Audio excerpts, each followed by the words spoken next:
Que se passe-t-il lorsque des légendes hollywoodiennes s'en prennent à une première dame? Attachez vos ceintures, car aujourd'hui, nous plongeons dans un moment où deux des plus grands noms du divertissement, Johnny Depp et Morgan Freeman, se sont associés pour jeter de l'ombre sur Melania Trump. Et soyons réalistes, quand vous vous en prenez à Melania, vous visez en réalité Donald Trump lui-même. C'est comme prendre un raccourci vers la chute, mais avec plus de style et beaucoup plus de flair. Johnny Depp, connu pour son excentricité et son charme caractéristique, a pris le devant de la scène lors d'un événement glamour, avec tout l'air d'un artiste rebelle. Ajustant son chapeau, il a balayé le public du regard avant de lâcher ce qui ne peut être décrit que comme une grenade verbale. S'il y avait un Oscar pour le meilleur second rôle dans la vraie vie, Melania Trump le gagnerait sans hésiter, a-t-il plaisanté, sa voix dégoulinant de sarcasme. Elle joue la première dame qui souffre depuis longtemps de manière si convaincante que je m'attends presque à ce qu'elle livre un monologue sur la survie au naufrage. Le public a éclaté de rire, mais Depp n'avait pas fini. Avec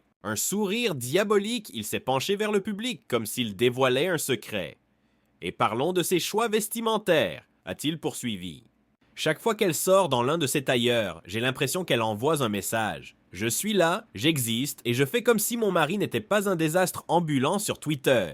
Ces mots ont été accueillis par de nouveaux rires. Le genre de rire qui remplissent une salle lorsque quelqu'un dit ce que tout le monde pense mais a trop peur d'exprimer. Puis est arrivé Morgan Freeman, un homme dont la voix à elle seule attire l'attention. Dès qu'il est monté sur scène, l'énergie dans la salle a changé. Contrairement au pic enjoué de Depp, l'humour de Freeman portait un poids d'autorité, comme si l'univers lui-même avait décidé de peser sur la question.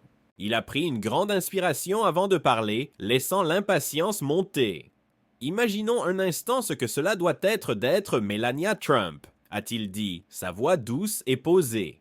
Vous êtes marié à un homme qui se croit la star de sa propre émission de télé-réalité. Sauf qu'au lieu de dire « vous êtes viré » à la télévision, il dirige un pays. La salle est restée silencieuse pendant un moment avant d'éclater de rire. Freeman, toujours maître du timing, a laissé la blague respirer avant de porter son prochain coup. Sa description de poste est simple, a-t-il poursuivi. Se tenir à côté d'un homme qui parle plus fort que Dieu et avoir l'air digne en le faisant. Et si ce n'est pas la définition de la force, je ne sais pas ce que c'est. C'était du Freeman classique, sérieux, profond et terriblement drôle. Mais il n'avait pas fini. Avec la sagesse que lui seul pouvait transmettre, il a rappelé au public la célèbre campagne anti-intimidation de Melania, soyez le meilleur. Il a laissé planer l'ironie un instant avant d'ajouter « Bon, si ce n'est pas le plus grand retournement de situation de l'histoire américaine, je ne sais pas ce que c'est. Parce que soyons honnêtes, elle est mariée depuis des années au cyberharceleur le plus célèbre du monde. Le public a rugi d'approbation. Mais voilà, Johnny et Morgan ne faisaient pas que des blagues pour le plaisir de s'amuser. Leurs mots étaient une forme de satire, une façon de souligner l'absurdité de la présidence de Trump. Melania, bien qu'elle parle rarement de questions politiques, se retrouvait souvent prise dans le chaos des scandales de son mari. Elle le sait. Était à bien des égards la figure silencieuse au centre de la tempête, un ruban adhésif humain qui maintenait ensemble une administration qui semblait constamment s'effondrer.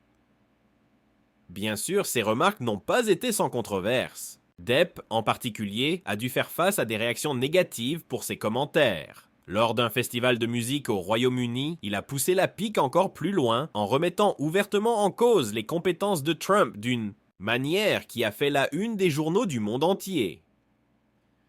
Je pense qu'il a besoin d'aide, a déclaré Depp à moitié en plaisantant, mais aussi à moitié sérieux. Il y a tellement d'endroits sombres où il pourrait aller. Ces mots se sont estompés, laissant le public remplir les blancs.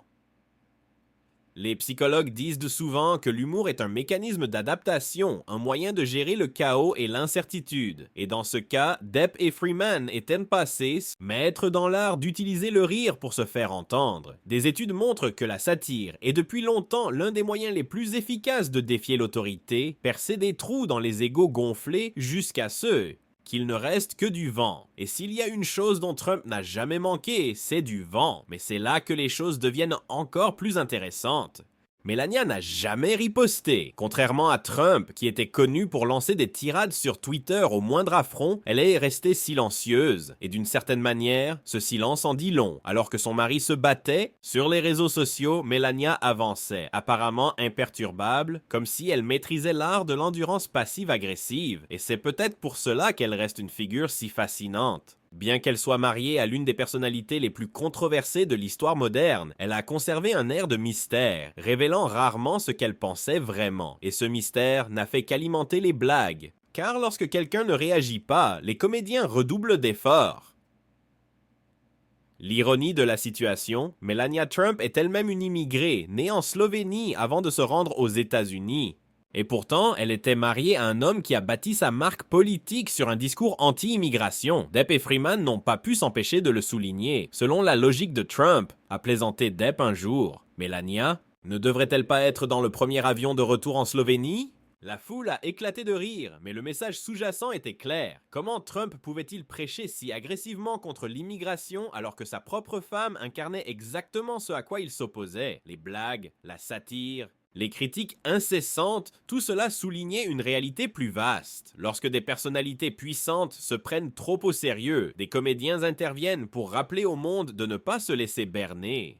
Et dans le cas de Melania Trump, elle est devenue le symbole inattendu d'une endurance tranquille, se tenant aux côtés d'un homme qui s'est nourri du chaos tout en semblant s'élever au-dessus. Alors, que signifie tout cela dans le grand schéma des choses? D'abord, cela prouve que l'humour aura toujours sa place dans le discours politique. Que ce soit Johnny Depp qui débite des répliques sarcastiques ou Morgan Freeman qui transforme la vérité en poésie. L'humour a le don de faire passer le message et de faire réfléchir les gens. Et c'est peut-être pour cela que, même des années après que ces commentaires ont été faits, ils résonnent toujours. Peut-être qu'un jour, Melania écrira un mémoire dans lequel elle partagera enfin ce qu'elle a vécu en coulisses. Et si elle le fait, ne soyez pas surpris si le titre est quelque chose comme « Comment survivre à un mariage avec une star de télé-réalité sans perdre la tête ». Car s'il y a une chose dont nous sommes sûrs, c'est que son histoire est loin d'être terminée. D'ici là, nous continuerons à rire, à nous interroger et à nous rappeler que face à l'absurdité, la satire sera toujours l'arme la plus efficace de toutes.